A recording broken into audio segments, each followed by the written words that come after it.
Well, here we are, Friday, September 9th, 2022. I'm Larissa, and I'm going to continue here with Chapter 2 of John Stuart Mill on Liberty. I still want to talk about my chicken feather earrings. These are feathers from my chickens. Yeah. They might become a Christmas gift for somebody. Maybe. I don't know. Maybe, maybe not. They're kind of funny, aren't they? It's so hot. It's so hot here. I had to take off my necklace. I might even take off these earrings. It's just too hot even for feathers. You know?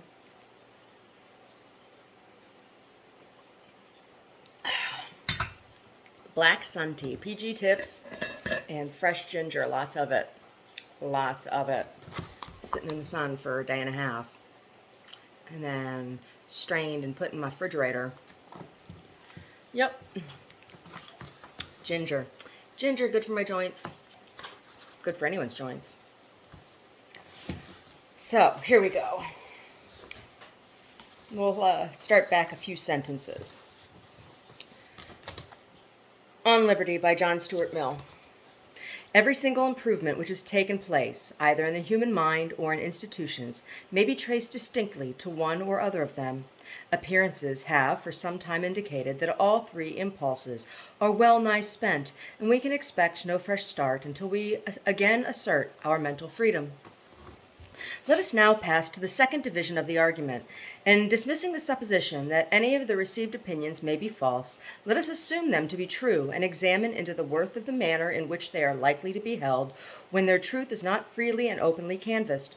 However unwillingly a person who has a strong opinion may admit the possibility that his opinion may be false, he ought to be moved by the consideration that however true it may be, if it is not fully, frequently, and fearlessly discussed, it will be held as a dead dogma, not a living truth.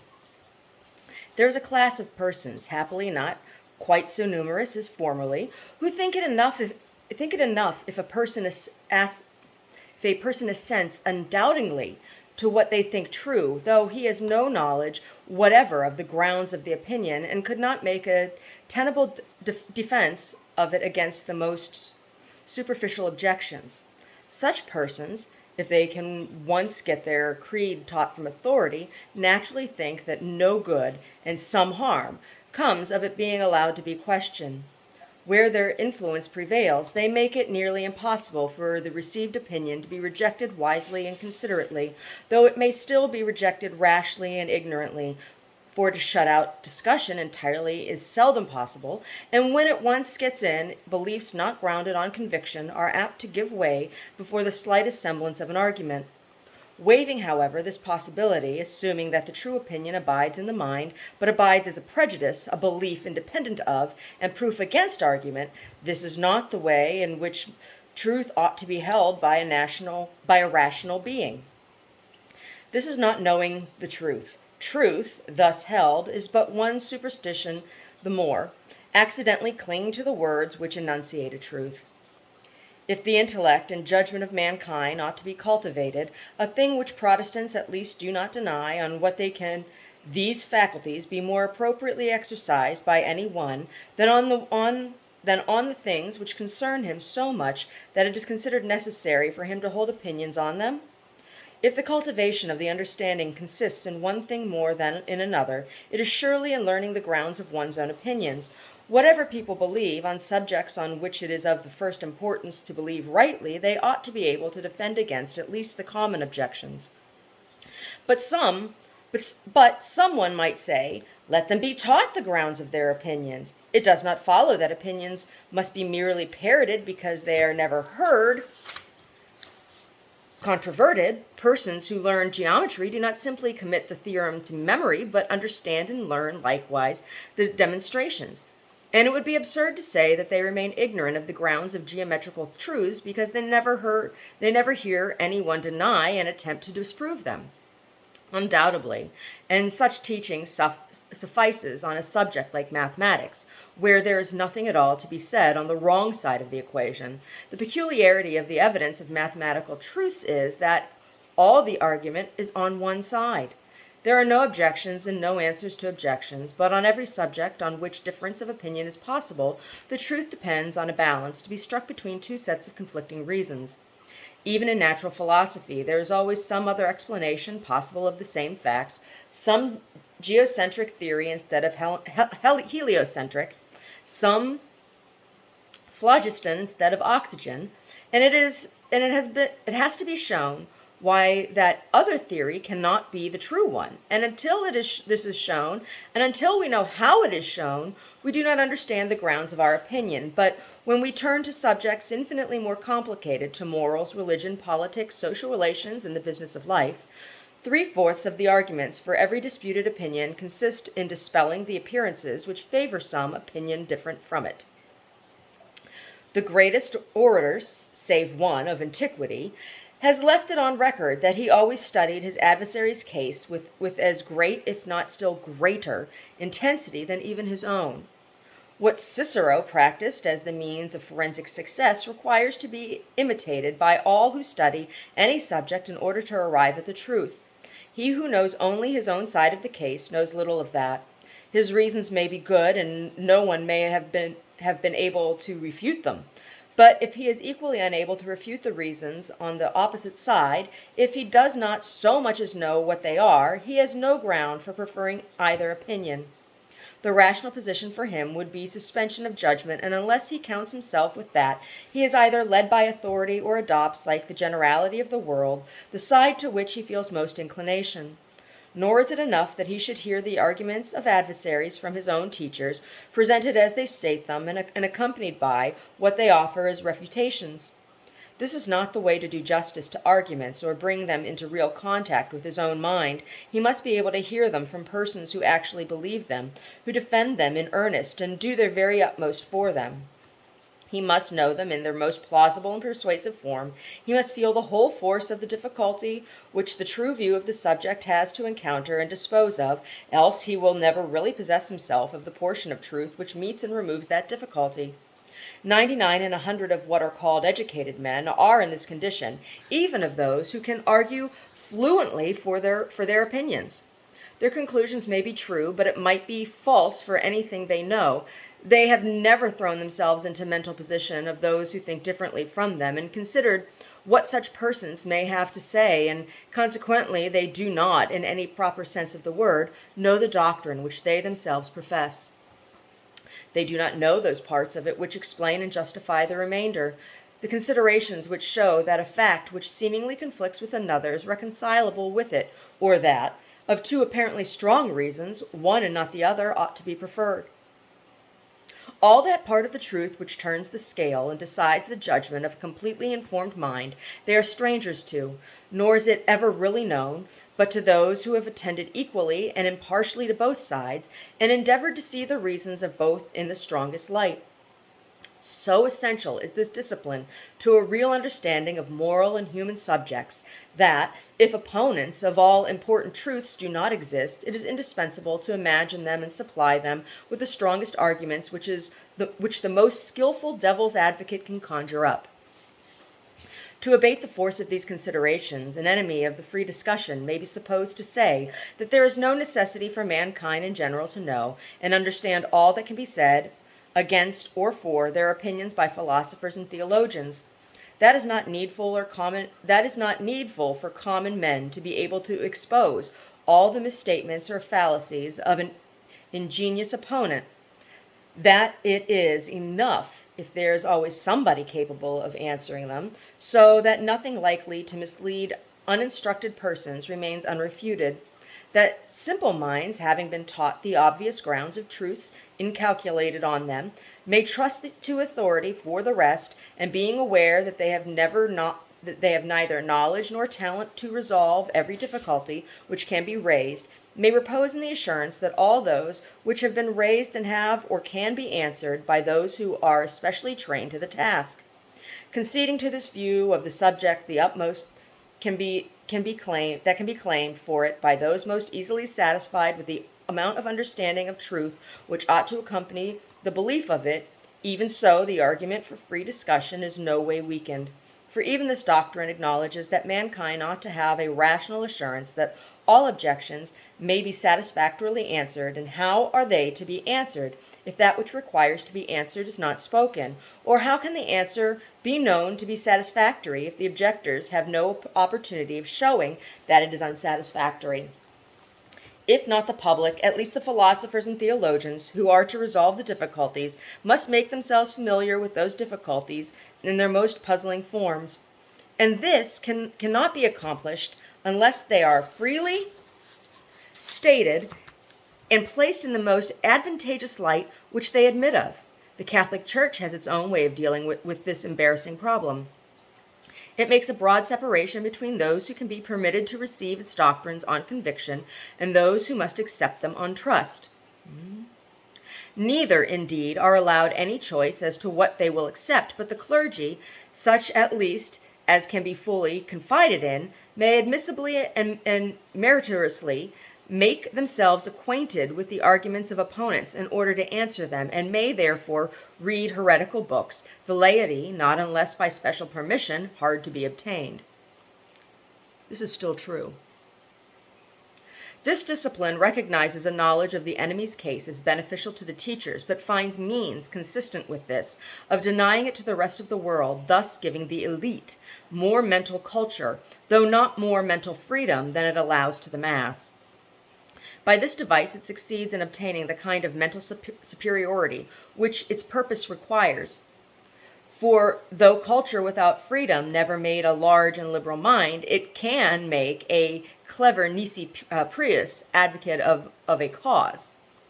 But in countries professing Protestantism, this resource is denied, since Protestants hold, at least in theory, that the responsibility for the choice of a religion must be borne by each for himself, and cannot be thrown off upon teachers. Besides, in the present state of the world, it is practically impossible that writings which are read by the instructed can be kept from the uninstructed. If the teachers of mankind are to be cognizant of all they ought to know, everything must be free to be written and published without restraint.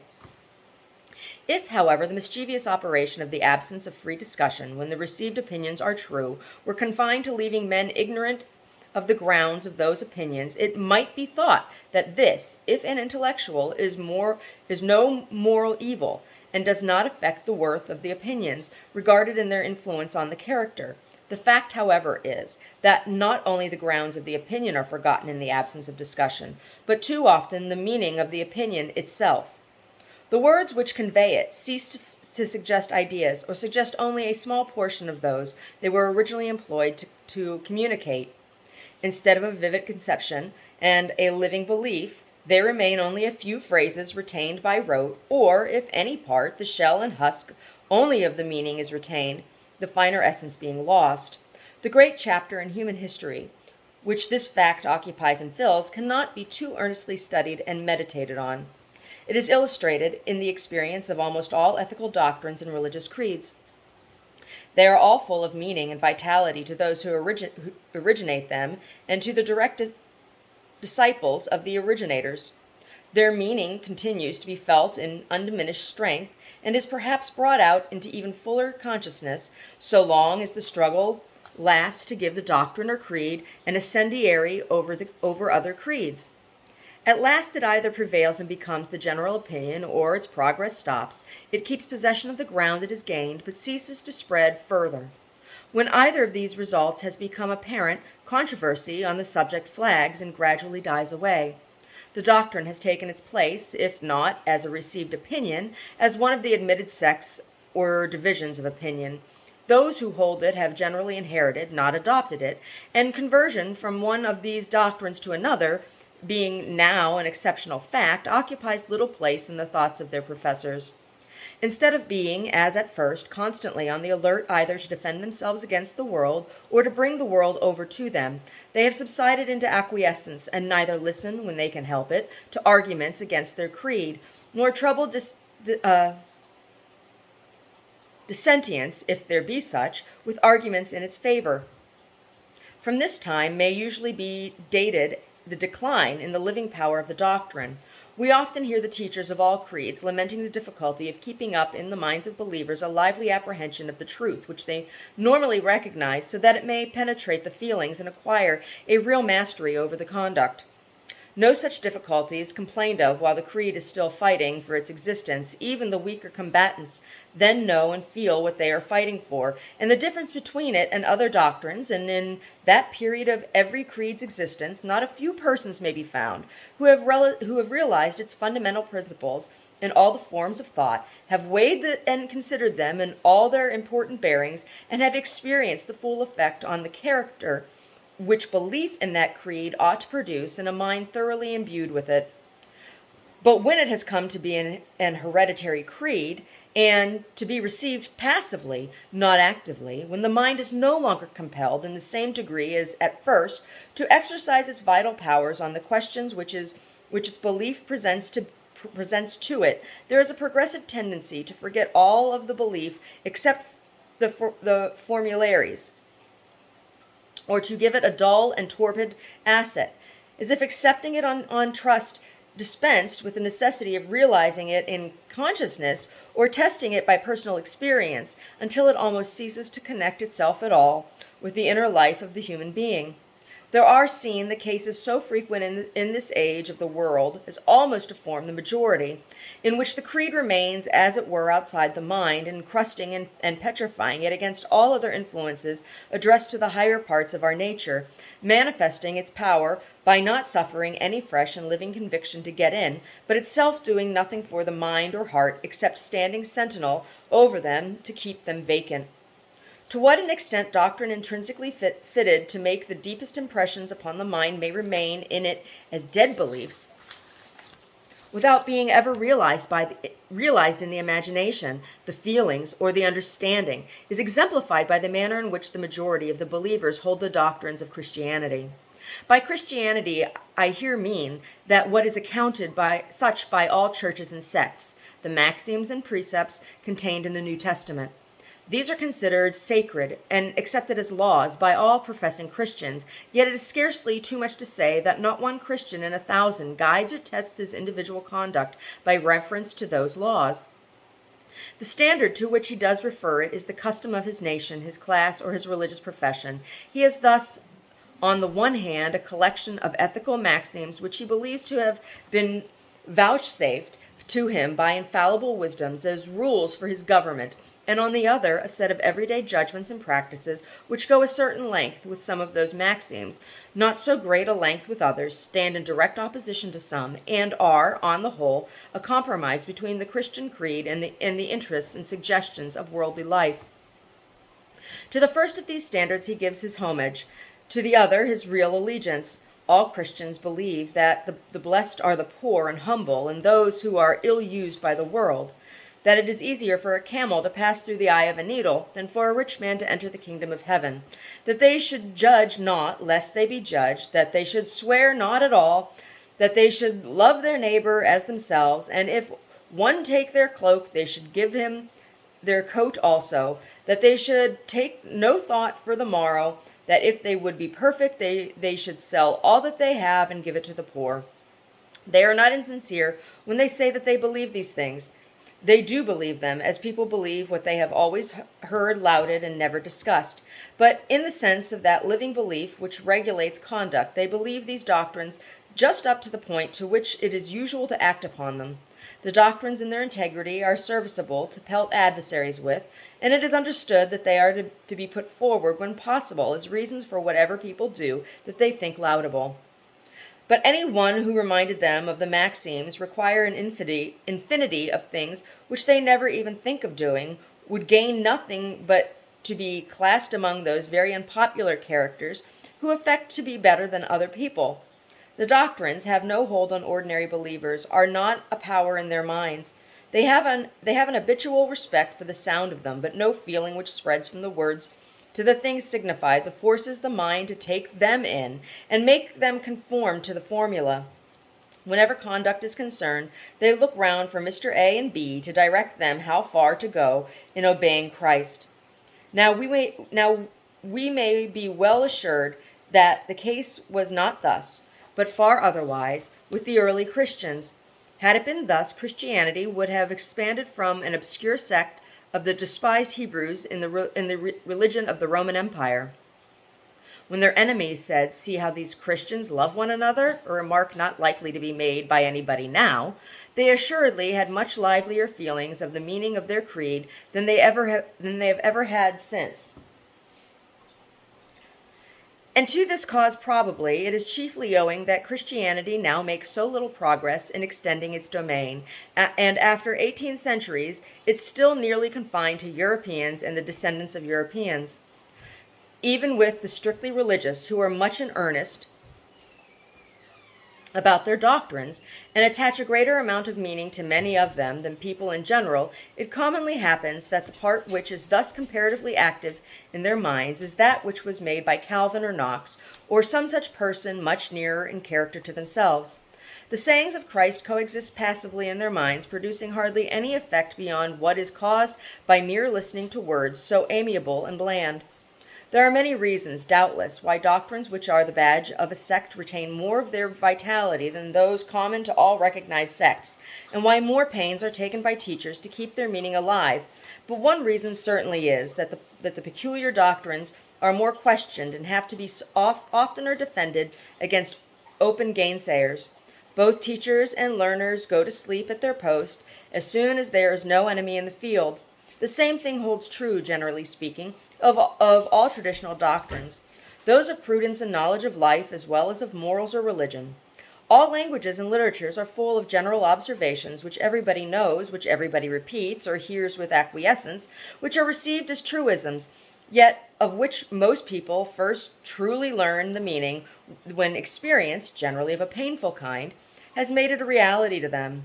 How often, when smarting under some unforeseen misfortune or disappointment, does a person call to mind some proverb or common saying familiar to him all his life, the meaning of which, if he had ever before felt it, as he does now, would have saved him from the calamity?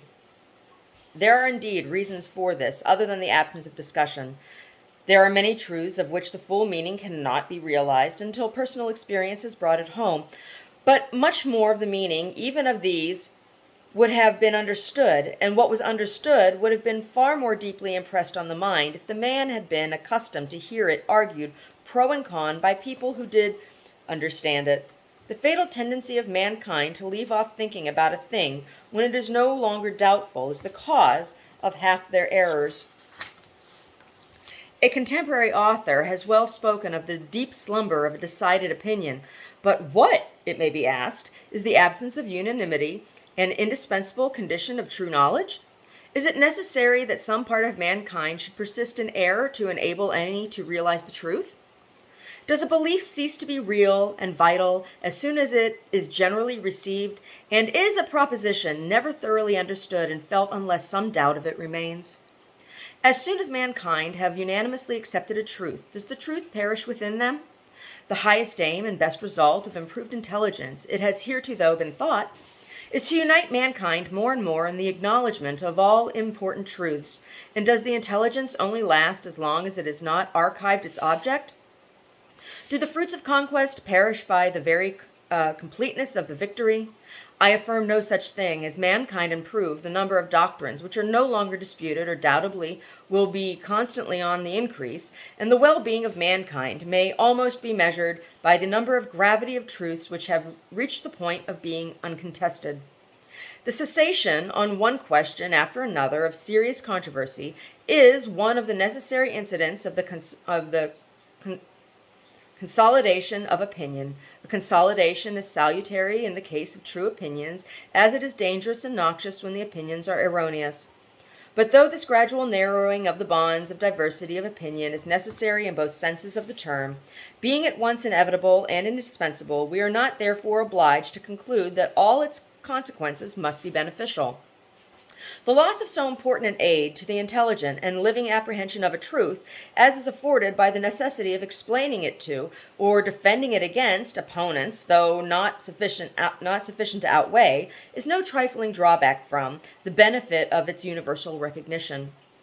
Where this advantage can no longer be had, I confess I should like to see the teachers of mankind endeavoring to provide a substitute for it, some contrivance for making the difficulties of the question as present to the learner's consciousness as if they were pressed upon him by a dissident champion, eager for his conversion.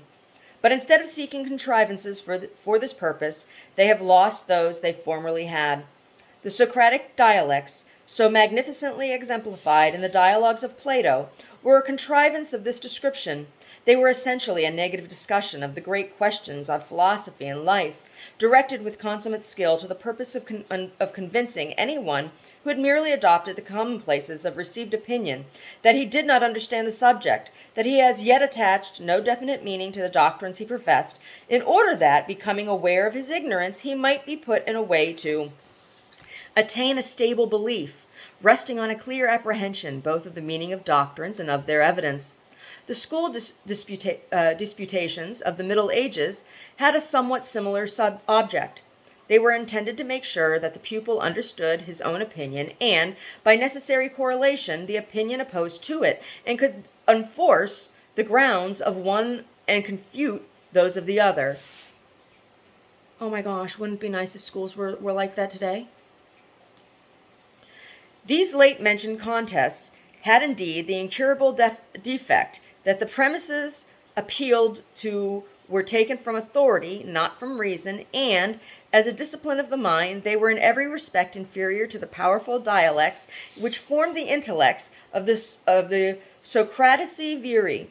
But the modern mind owes far more to both than it is generally willing to admit, and the present modes of education contain nothing which in the smallest degree supplies the place either of one or of the other. A person who derives all his instruction from teachers or books, even if he escape the besetting temptation of contenting himself with cram, is under no compulsion to hear both sides. Accordingly, it is far from frequent accomplishment, even among thinkers, to know both sides, and the weakest part of what everybody says in defense of his opinion is what he intends as a reply to antagonists. It is the fashion of the present time to disparage negative logic, that which points out weakness in theory or errors in practice without establishing positive truths. Such negative criticism would indeed be poor enough as an ultimate result, but as a means to attaining any positive knowledge or conviction worthy the name, it cannot be valued too highly, and until people are again systematically trained to it, there will be few great thinkers and a low general average of intellect in any but the mathematical and physical departments of speculation. On any other subject, no one's opinions deserve the name of knowledge except so far as he has either had forced upon him by others or gone through of himself the same mental process which would have been required of him in carrying on an active controversy with opponents. That, therefore, which when absent is so indispensable but so difficult to create, how worse than absurd is it to forego when spontaneously offering itself. If there are any persons who contest a received opinion, or who will do so if law or opinion will let them, let us thank them for it, open our minds to listen to them, and rejoice that there is someone to do for us what we otherwise ought, if we have any regard for either the certainty or the vitality of our convictions, to do with much greater labor for ourselves. It still remains to speak of one of the principal causes which make diversity of opinion advantageous, and will continue to do so until mankind shall have entered a stage of intellectual advancement which at present seems at an incalculable distance. We have hitherto considered only two possibilities: that the received opinion may be false, and some other opinion consequently true, or that the received opinion being true, a conflict with the opposite error is essential to a clear apprehension and deep feeling of its truth. But there is a commoner case than either of these, when the conflicting doctrines, instead of being one true and the other false, share the truth between them, and the nonconforming opinion is needed to supply the remainder of the truth, of which the received doctrine embodies only a part. Popular opinions on subjects not palpable to sense are often true, but seldom or never the whole truth. They are part of the truth, sometimes a greater, sometimes a smaller part, but exaggerated, distorted, and disjoined from the truths by which they ought to be accompanied and limited. Heretical opinions, on the other hand, are generally some of these suppressed and neglected truths, bursting the bounds which kept them down, and either seeking reconciliation with the truth contained in the common opinion, or fronting it as enemies, and setting themselves up with similar exclusiveness as the whole truth. The later case is hitherto the most frequent, as in the human mind one-sidedness has always been the rule, and many-sidedness the exception. Hence, even in the revolutions of opinion, one part of the truth usually sets while another rises. Even progress, which ought to be superad, for the most part only substitutes one partial and incomplete truth for another, improvement consisting chiefly in this, that the new fragment of truth is more wanted, more adapted to the needs of the time, than that which it displaces. Such being the partial character of prevailing opinions, even when resting on a true foundation, every option which embodies somewhat of the portion of truth which the common opinion omits ought to be considered precious, with whatever amount of error and confusion that truth may be blended. No sober judge of human affairs will feel bound to be indignant because those who force on our notice truths which we should otherwise have overlook some of those which we see.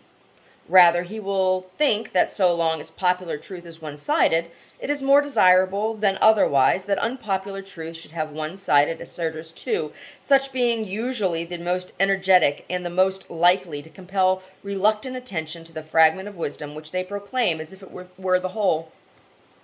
Thus, in the 18th century, when nearly all the instructed and all those of the uninstructed who were led by them were lost in admiration of what is called civilization, and of the marvels of modern science, literature, and philosophy, and while greatly overrating the amount of unlikeness between the men of modern and those of ancient times, indulged the belief that the whole of the difference was in their own favor, with what a salutary shock did the paradoxes of Rousseau explode like bombshells in the midst, dislocating the compact mass of one-sided opinion and forcing its elements to recombine in a better form with additional ingredients. Not that the current opinions were on the whole farther from the truth than Rousseau's were. On the contrary, they were nearer to it. They contained more of positive truth and very much less of error. Nevertheless, there lay in Rousseau's doctrine, and has floated down the stream of opinion along with it, a considerable amount of exactly those truths which the popular opinion wanted, and these are the deposit which was left behind when the flood subsided. The superior worth of simplicity of life, the enervating and demoralizing effect of the trammels of hypocrisies of artificial society, are ideas which have never been entirely absent from cultivated minds since Rousseau wrote, and they will in time produce their due effect, though at present needing to be asserted as much as ever, and to be asserted by deeds, for words on this subject have nearly exhausted their power. In politics, again, it is almost a commonplace that a party of order or stability and a party of progress or reform are both necessarily elements of a healthy state of political life, until the one or the other shall have so enlarged its mental grasp as to be the party equally of order and of progress, knowing and distinguishing what is fit to be preserved from what ought to be swept away. Each of these modes of thinking derives its utility from the deficiencies of the other, but it is in a great measure the opposition of the other that keeps each within the limits of reason and sanity. Unless opinions favorable to democracy and to aristocracy, to property and to equality, to cooperation and to complete competition, to luxury and to abstinence, to sociality and individuality, to liberty and discipline, and all other standing antagonisms of practical life are expressed with equal freedom and enforced and defended with equal talent and energy, there is no chance of both elements obtaining their due. One scale is sure to go up, the other down. Truth, in the great practical concerns of life, is so much a question of the reconciling and combining of opposites that very few have minds sufficiently capacious and impartial to make the adjustment with an approach of correctness, and it has to be made by the rough process of a struggle between combatants fighting under hostile banners. On any of the great open questions just enumerated, if either of the two opinions has a better claim than the other, not merely to be tolerated, but to be encouraged and countenanced, it is the one which happens at the particular time and place to be in a minority. This is the opinion which for the time being represents the neglected interest, the side of human well-being which is in danger of obtaining less than its share. I am aware that there is not in this country any intolerance of differences of opinion on most of these topics. They are educated to show, by admitted and multiplied examples, the universality of the fact that only through diversity of opinions is there, in the existing state of human intellect, a chance of fair play to all sides of the truth. When there are persons to be found who form an exception to the apparent unanimity of the world on any subject, even if the world is in the right, it is always probable that dissentients have something worth hearing to say for themselves, and that truth would lose something by their silence. It may be objected, but some received principles, especially on the highest and most vital subjects, are more than half-truths. The Christian morality, for instance, is the whole truth on that subject, and if any one teaches a morality which varies from it, he is wholly in error. As this is of all cases the most important in practice, none can be fitter to test the general maxim.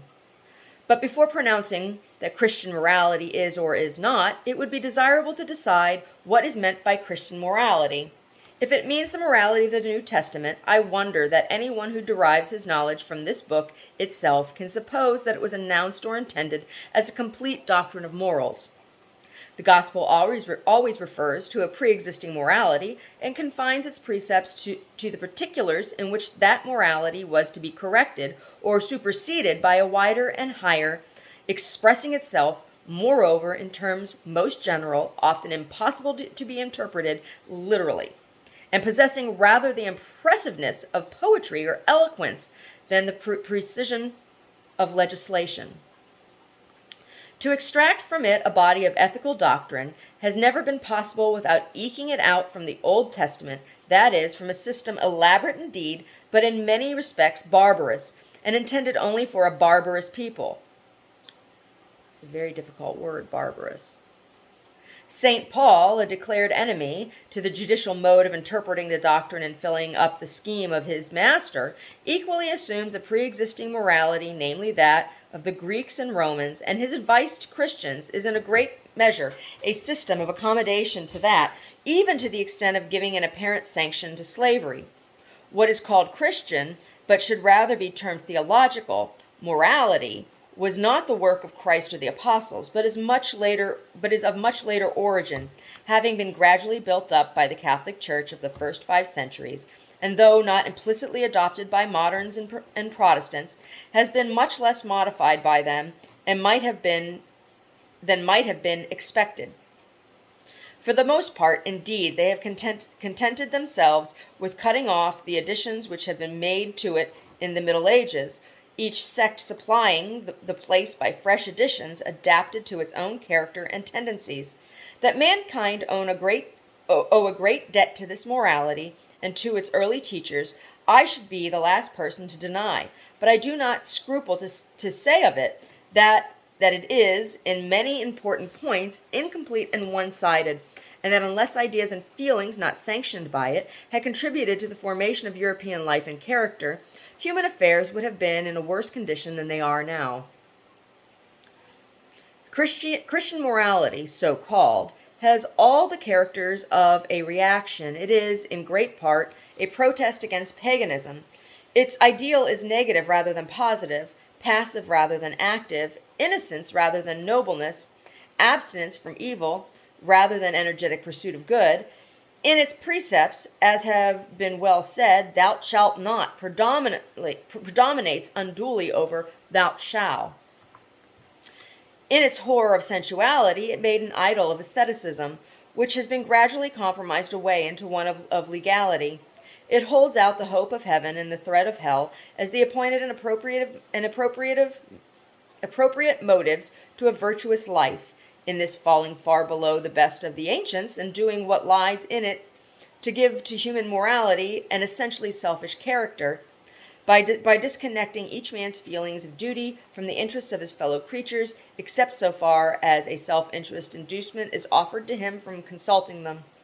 It is essentially a doctrine of passive obedience. It inculcates submission to all authorities found established, who indeed are not to be actively obeyed when they command what religion forbids, but who are not to be resisted, far less rebelled against, for any amount of wrong to ourselves.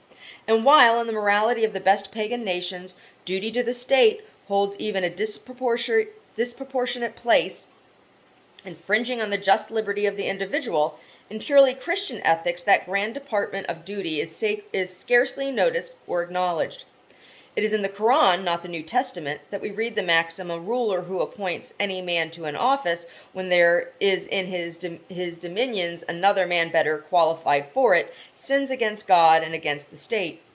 What little recognition the idea of obligation to the public obtains in modern morality is derived from Greek and Roman sources, not from Christian, as even in the morality of private life, whatever exists of magnanimity, high-mindedness, personal dignity, even the sense of honor, is derived from the purely human, not the religious part of our education, and never could have grown out of a standard of ethics in which the only worth professedly recognized is that of obedience.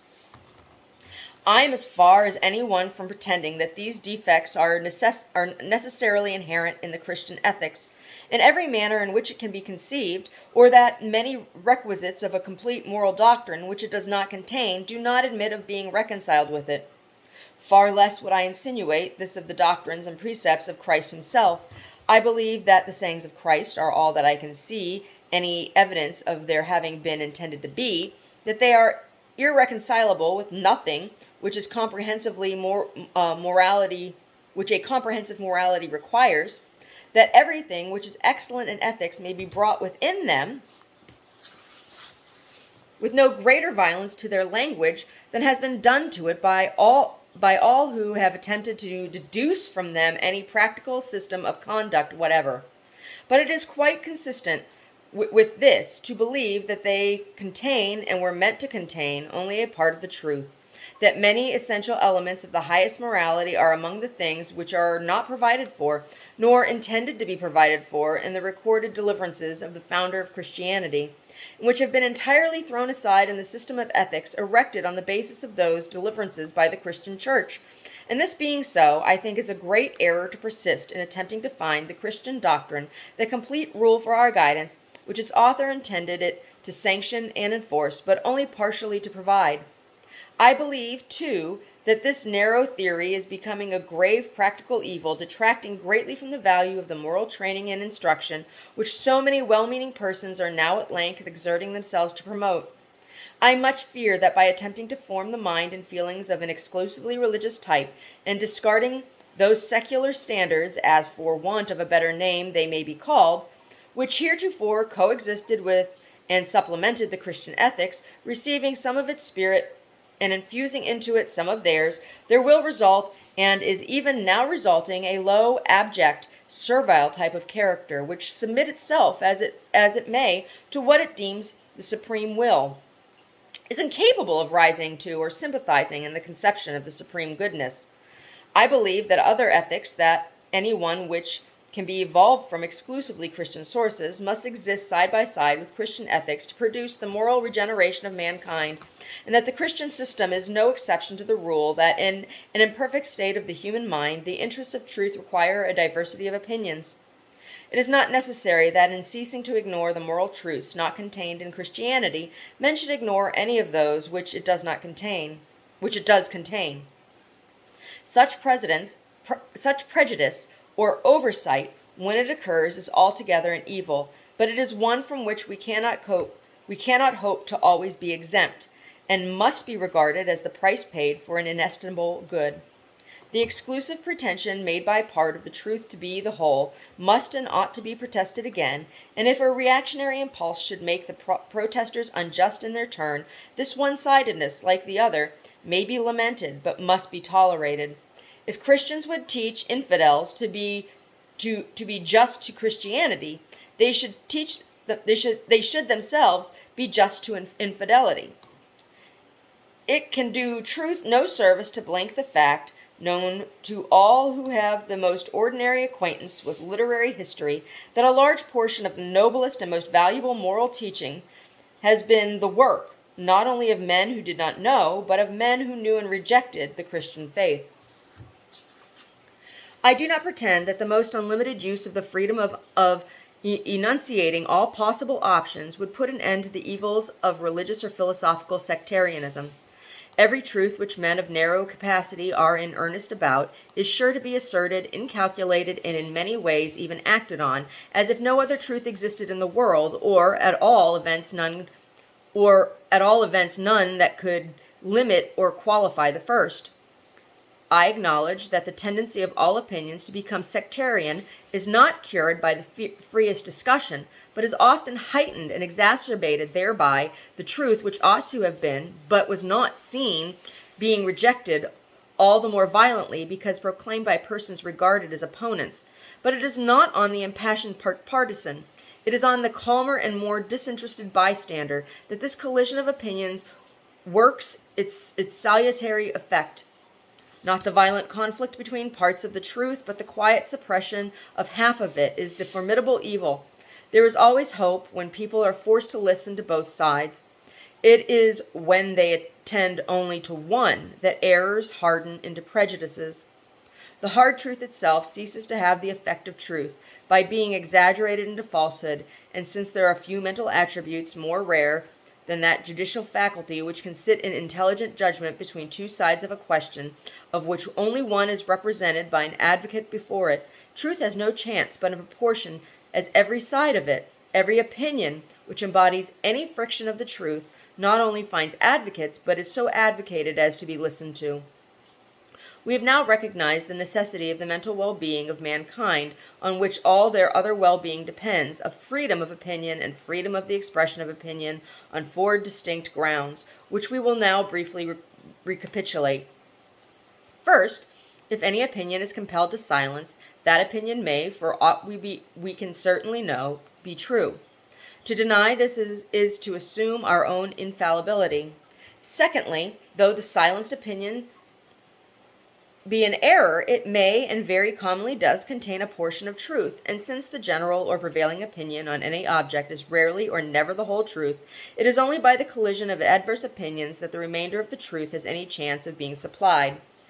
Thirdly, even if the received opinion be not only true, but the whole truth, unless it is suffered to be, and actually is, vigorously and earnestly contested, it will, by most of those who receive it, be held in the manner of a prejudice, with little comprehension or feeling of its rational grounds. And not only this, but fourthly, the meaning of the doctrine itself will be in danger of being lost or enfeebled, and deprived of its vital effect on the character and conduct, the dogma becoming a mere formal profession,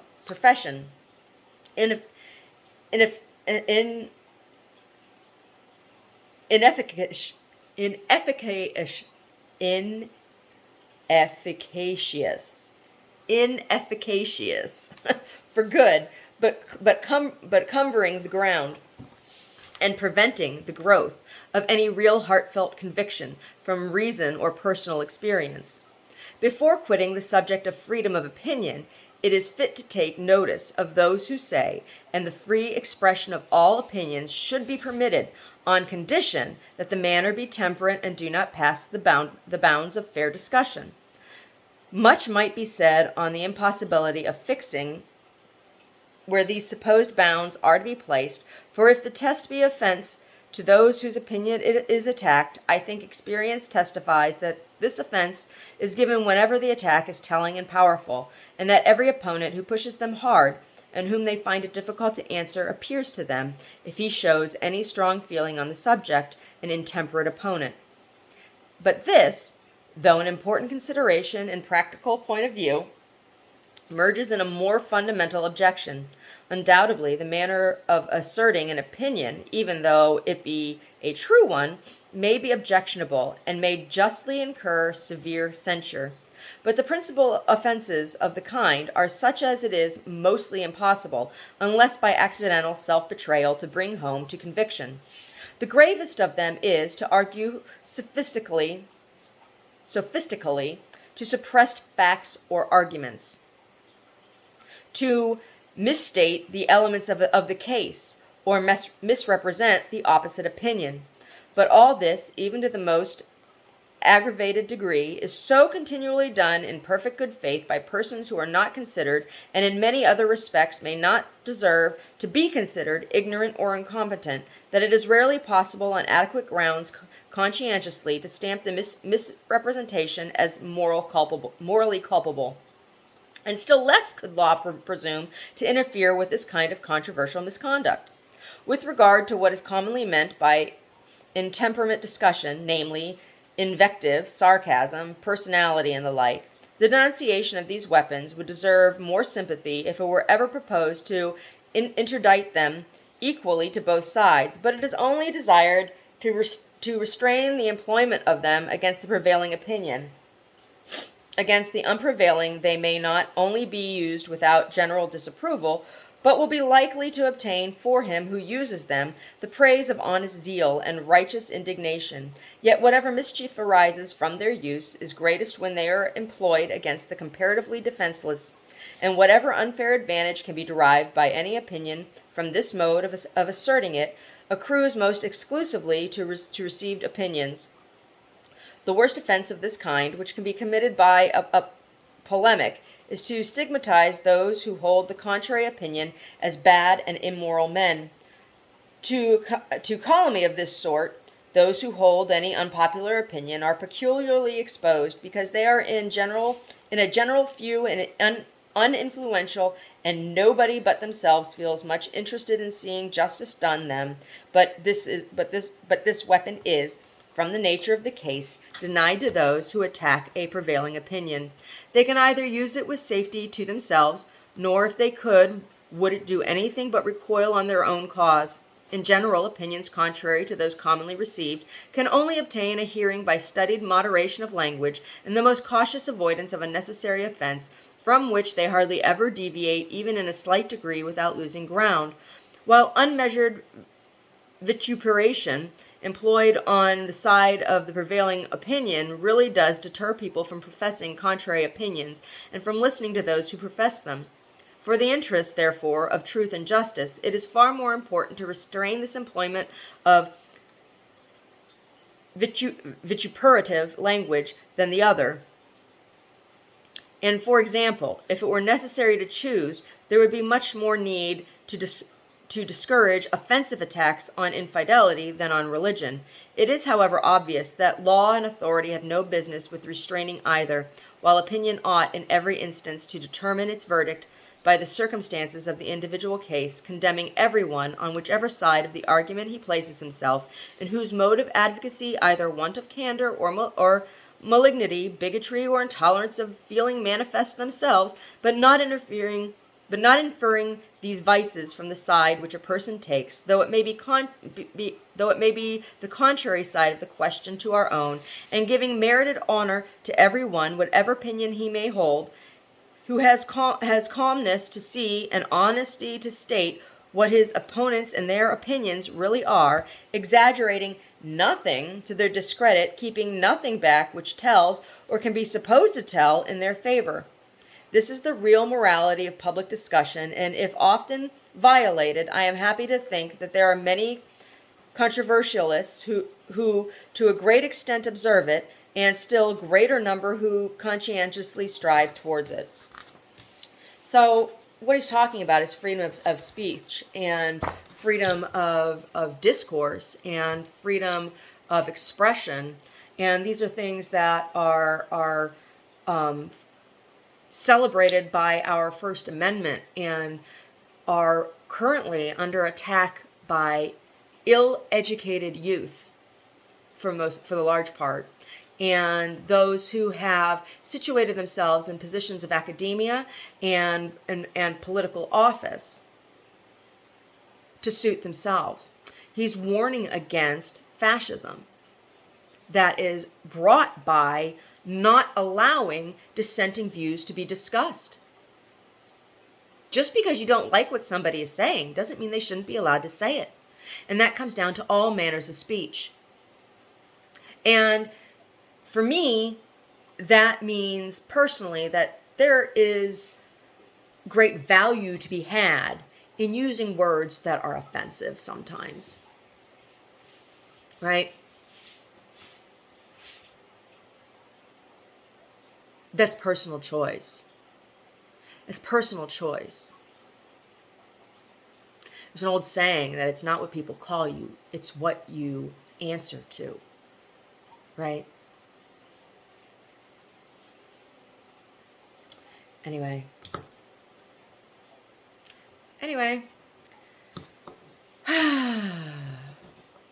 Sometime in the next couple days, I'll start on chapter 3.